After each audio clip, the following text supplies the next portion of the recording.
Vocês certamente já ouviram falar naquele ditado, né? Às vezes o barato sai caro. E todo o esforço que a direção do Santos fez, do Andrés Rueda, para renegociar dívidas, alongar a dívida, parcelar, abater juros, né? Porque foi isso que a direção do Santos fez. Ninguém em sã consciência, sabendo que a capacidade de arrecadação do Santos hoje é muito abaixo da necessidade, teria a condição de pagar metade da dívida que o Santos tinha antes. O que foi feito nesta gestão foi uma grande renegociação.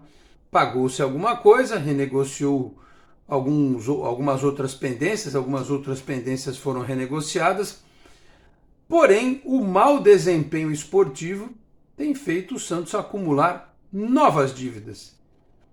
Então, no final das contas, eu me pergunto, será que valeu a pena tanta economia, né? Porque a gente já explicou aqui no canal o tanto que o Santos perdeu de recursos sendo eliminado da Copa do Brasil, da Copa Sul-Americana e caindo na primeira fase do Campeonato Paulista.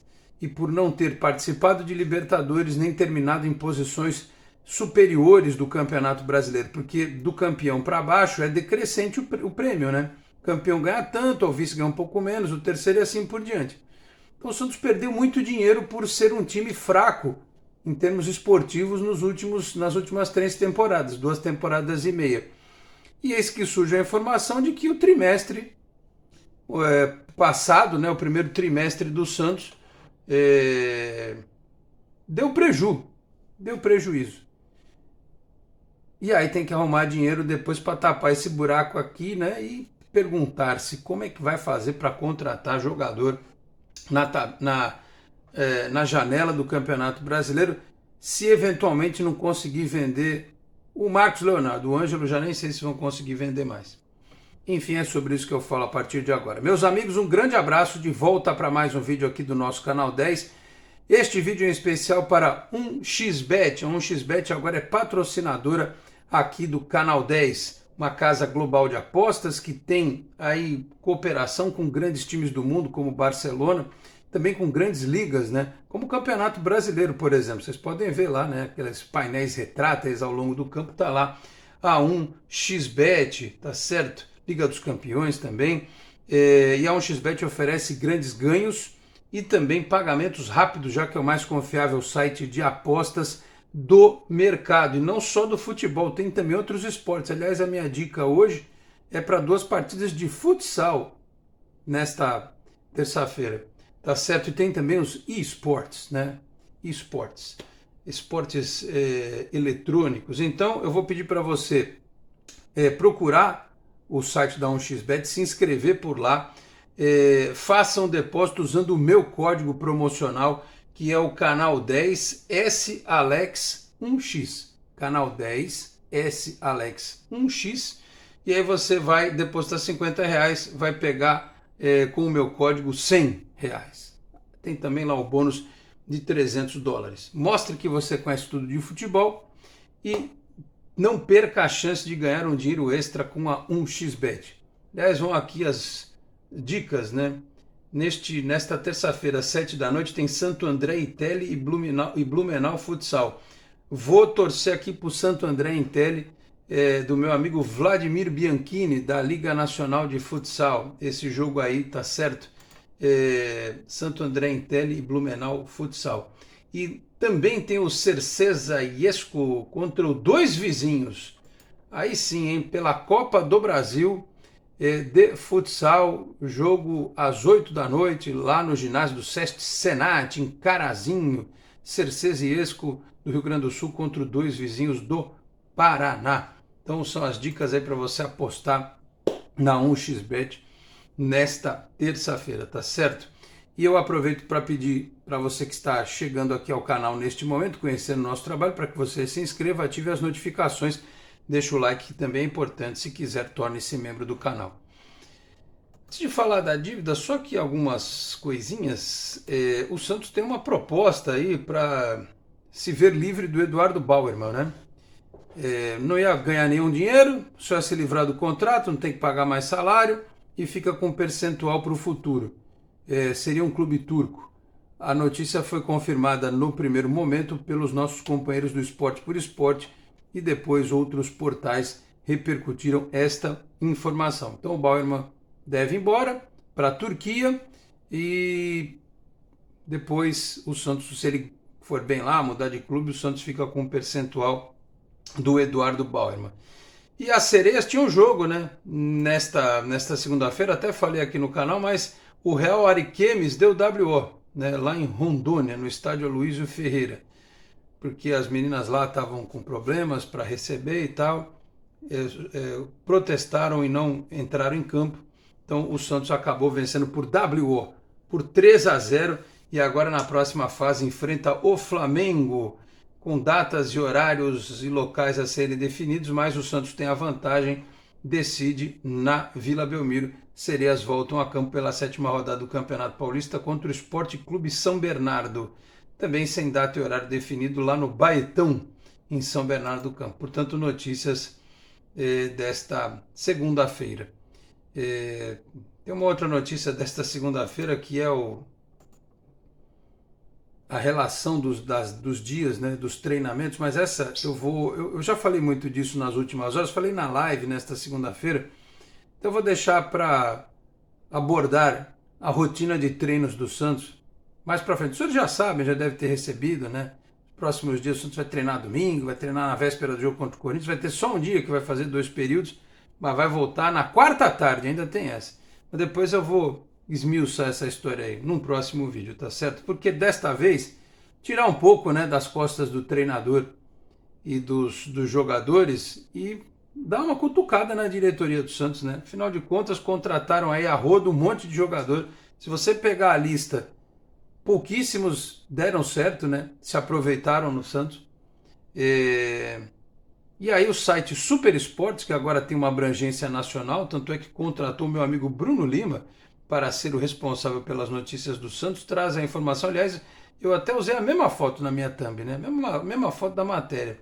Aqui do Rueda, falando no microfone moderninho e tal, né? O Santos, no seu relatório financeiro do primeiro trimestre do último ano da gestão de Andrés Rueda, teve um resultado negativo, né? De acordo com o balancete contábil trimestral que o Super Esportes teve acesso, o Peixe amargou uma diferença em suas contas de quase 19 milhões de reais, 18,7 milhões negativos, né? Ou seja, gastou isso a mais do que arrecadou. E por que arrecadou pouco? Porque as rendas na Vila Belmiro, a bilheteria dá pouco dinheiro, né? O Santos não joga fora porque os jogadores têm medo de serem derrotados. Então o Santos não joga em Barueri, não joga... O Santos poderia jogar no Morumbi, eventualmente. Mas não, os caras querem jogar na Vila porque eles têm medo. Fora da Vila, podemos perder e tal. Então o Santos não arrecada. Hoje tem uma boa verba de patrocínio no uniforme. A receita do marketing melhorou, mas não é suficiente. Então o Santos precisava de bilheteria, precisava de investimento, não tem. Então a folha de pagamento desse time aí é uma das maiores do Brasil. Não sei quem foi que eu vi no Twitter dizer que acho que a folha de pagamento do Santos é a quinta maior do Brasil. É isso? Deixa eu ver, quem que eu acho isso aqui? Se eu achar, achei aqui.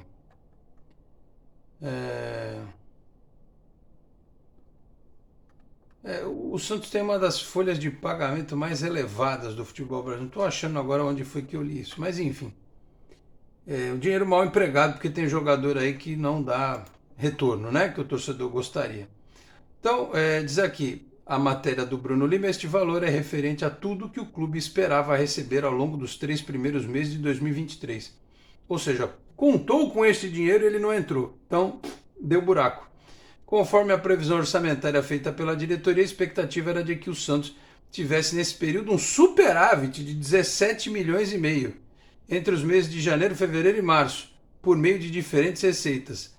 Além de sequer se aproximar dessa quantia, o Santos ainda teve um déficit de 1,1 milhão. Ah, tá, entendi.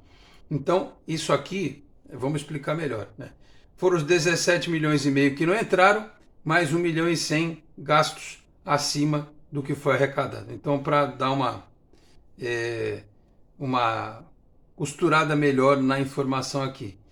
Diz aqui a matéria ainda, elenco do Santos 25% mais caro. Após a eliminação na primeira fase do Paulista, empate por 0-0 com o Coritiba, fez o atual, além da eliminação, né, o empate por 0-0, fez o elenco do Santos terminar a 10ª rodada na 13ª posição com 13 pontos. A campanha idêntica do ano passado, quando o Peixe também fechou a 10ª rodada com a mesma pontuação.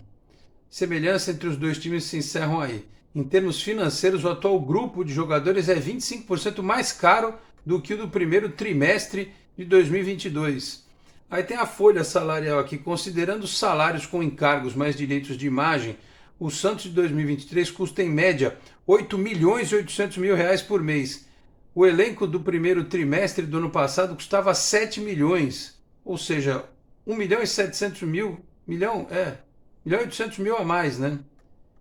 Negociações do Santos em 2023, diz aqui a matéria do Bruno. Ainda conforme o balancete trimestral, a expectativa da cúpula alvinegra era arrecadar 35 milhões com negociações envolvendo jogadores nesses 3 primeiros meses do ano. Essa arrecadação foi 36% abaixo do esperado. Ao todo, o Santos recebeu 25 milhões e 600, que representam 257 mil pelo empréstimo do John, 1,5 milhão referente à venda do Eduardo Sacha ao Atlético Mineiro, ao Red Bull, né? O Santos detinha 50% dos direitos, 23,8 milhões que o Pachuca do México foi obrigado a pagar ao Peixe pela transferência do Cueva. Bem completinha a matéria do Bruno aqui, aumento do patrocínio, mas nem tudo foi negativo. Neste primeiro trimestre, a previsão em relação a patrocínios era receber 12,2 milhões. Ao término do mês de março, o Alvinegro arrecadou 17 milhões, isso traduz numa diferença positiva de 4,9 milhões. Então tem aqui o restante da matéria, preocupação do Conselho Fiscal, tem todos os detalhes mais bem escritinho, bem explicadinho, né? Entrem lá no Super Esportes e vejam a matéria do Bruno Lima com todos estes detalhes. Então, só para deixar claro, houve aqui este prejuízo, o que o Santos deixou de arrecadar, né? É um termo que até as cooperativas de crédito usam como ganho social, né?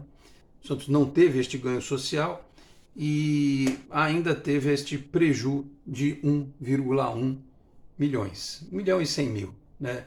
Então, presidente Andrés Ueda, como a gente já alertou aqui, né?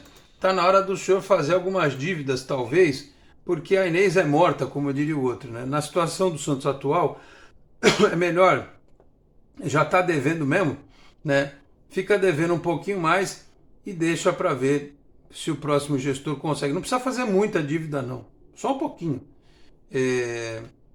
Ou então a gente contar que, sei lá, algum iluminado consiga trazer o tal do investidor e o Santos recupere este investimento feito emergencialmente agora. Porque, olha, eu vou falar um negócio para vocês. Meu amigo William Tavares me mandou mensagem nesta segunda-feira e ele me lembrou de um detalhe. Falou o seguinte, olha, no segundo turno do Campeonato Brasileiro, o Santos vai pegar o Inter, que contratou o Ener Valencia nesta segunda-feira, pega o Atlético Mineiro, pega o Palmeiras, pega o Corinthians, pega o Flamengo, todo mundo fora de casa. Pega todo mundo fora de casa. Esses times todos que eu citei. Vai pegar o Bahia, fora de casa, talvez já numa... Então o William me chamou a atenção para o fato de que o Santos terá jogos duríssimos, né? Teve no primeiro turno, obviamente, em casa, essas possibilidades, mas não aproveitou, né? Muitos desses resultados, e vai ter esses adversários no segundo turno fora de casa. Então vai ser bem difícil a vida para o Santos, especialmente se não forem contratados jogadores. Hoje, o que a gente sabe é que para angariar, melhor dizendo, jogadores novos, o Santos precisa de dinheiro, e para isso tem que vender o Marcos Leonardo. O meu medo é vender o Marcos Leonardo e o Santos seguir só com o David Washington e também com o Mezenga, né? Porque aí vai ficar difícil. Só os dois, o menino está em formação, pode ser que ele tenha as suas instabilidades. O Mezenga é isso aí que a gente está vendo que pode entregar. Enfim, pode ser um problemão para o Santos vender o Marcos Leonardo e apostar todas as fichas num molequinho, novinho e um veterano, né? Você não tem ali um jogador formado, né? Pronto. Enfim, vamos aguardar. A preocupação é grande, a janela já vai abrir, o Santos precisa estar se movimentando, há uma promessa de que os reforços cheguem, inclusive reforços midiáticos, diz o presidente. Então vejamos, porque a gente sabe que o prejuízo pode ser ainda maior. Você imagina, ano que vem, se o Santos não melhorar muito, mas muito mesmo, melhorar muito, para classificar para a Libertadores e automaticamente classificar para a Copa do Brasil, o tamanho do prejuízo que o Santos vai ter, né? Porque se chegar lá em cima, joga a Libertadores e joga a Copa do Brasil. Alguém essa hora já está dizendo, você é louco, você está viajando, isso não existe, é impossível. O que eu estou falando agora é uma perspectiva, né? Se fizerem um bom trabalho agora na janela, contratarem jogadores, se o Odair continuar, porque vai depender do que acontecer contra o Corinthians, né? Um confronto direto. Se o Santos do Odair perder para o Corinthians do Luxemburgo, desculpa, não tem Cristo que segure ele aqui na Vila Belmiro, nem multa, nem nada, né? Os dirigentes do Santos é que vão ter que correr atrás, ter criatividade para buscar um outro treinador, né? Porque depois vai ter o Flamengo e é complicada a vida do Santos. Então, precisa pensar realmente numa virada assim, num cavalo de pau monstruoso, para que não comprometam as finanças do futuro. Ainda tem isso, né? Porque você trabalha com previsão orçamentária. Você sabe que se você jogar tal competição, teu patrocínio vai aparecer mais, né? Você vai ter uma receita diferente se você jogar a Libertadores em comparação a jogar a Sul-Americana, né? Hoje essa é uma realidade muito distante, é quase um milagre a gente imaginar o Santos classificado para a Libertadores. Então o cenário é dantesco, é tenebroso, mas a gente está aqui torcendo, né? O nosso papel também, além de analisar, é torcer. Eu quero acreditar que alguma coisa vai melhorar, porque se não melhorar, dizem assim, pior não fica, no caso do Santos pode piorar. E ainda tem a pior de todas as circunstâncias, né, que seria cair para a Série B. Aí, meu filho, o orçamento vai lá para baixo em 2024. Então, oremos, né? Vamos acreditar que o melhor possa acontecer. Enfim, é isso. Fechando este vídeo do Canal 10, sempre lembrando que contamos também com o apoio de Isatec Informática, Vila Unitar Premium Beef, a arte do bom churrasco, Cicobi Unimais Metropolitana e Isatec Informática. Ao longo dos próximos dias a gente vai continuar se encontrando por aqui. Aliás, sobre a sequência da pré-temporada e sobre os trabalhos que vão ser feitos, vou preparar para vocês um vídeo nesta terça-feira, né? Na véspera do retorno dos Guerreiros da Vila, tá bom? Muito obrigado a todos pela audiência, um grande abraço e até a próxima. Tchau, pessoal.